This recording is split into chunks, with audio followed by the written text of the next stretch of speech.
রাজধানীর বাজারে কমতে শুরু করেছে শীতকালীন সবজির দাম, তবে মাছের দাম স্থিতিশীল রয়েছে। বেড়েছে চাল ও ব্রয়লার মুরগির দাম। সরবরাহ কিছুটা বাড়লেও সংকট কাটেনি সয়াবিন তেলের।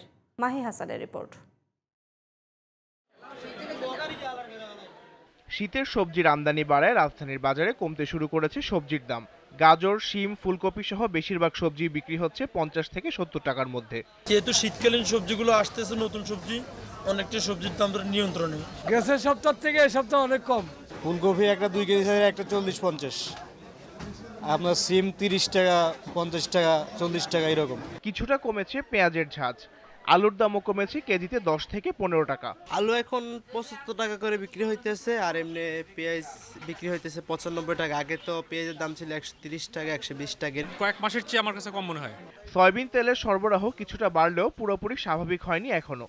বিক্রেতারা বলছেন তেলের কোম্পানিগুলো চাহিদা মতো তেল সরবরাহ না করায় এই অবস্থা। তেল যে হিসাবে পাওয়া যাচ্ছে এখন দাম 8 টাকা বাড়ানির পরও তেল তো দিতেছে না। সয়াবিন পর্যাপ্ত পাই না, আর কি দেয়, এটার সাথে শর্ত আছে আবার।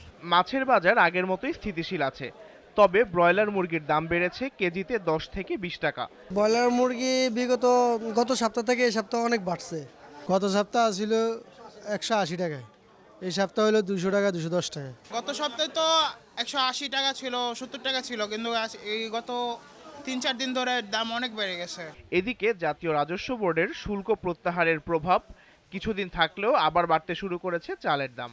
বাজার ভেদে সব ধরনের চাল বিক্রি হচ্ছে কেজিতে 4 থেকে 5 টাকা বাড়তি দামে। রাজস্ব হলে আগে 75 থেকে 78 টাকা বিক্রি করা যেত, এখন বর্তমানে 80 থেকে 82 টাকা।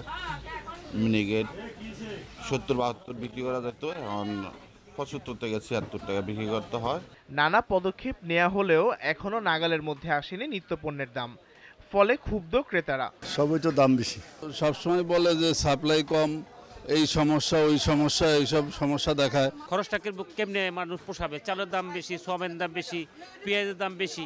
এই বেশিগুলি সিন্ডিকেট যদি অবমুক্ত করতে পারে তাইলে মোটামুটি আশা রাখা যায় একটা ভালো পর্যায়ে আসবে। বাজার নিয়ন্ত্রণে জোরালো পদক্ষেপ নিতে সরকারের কাছে দাবি ক্রেতাদের। Mahi Hasan, GTV news, Dhaka.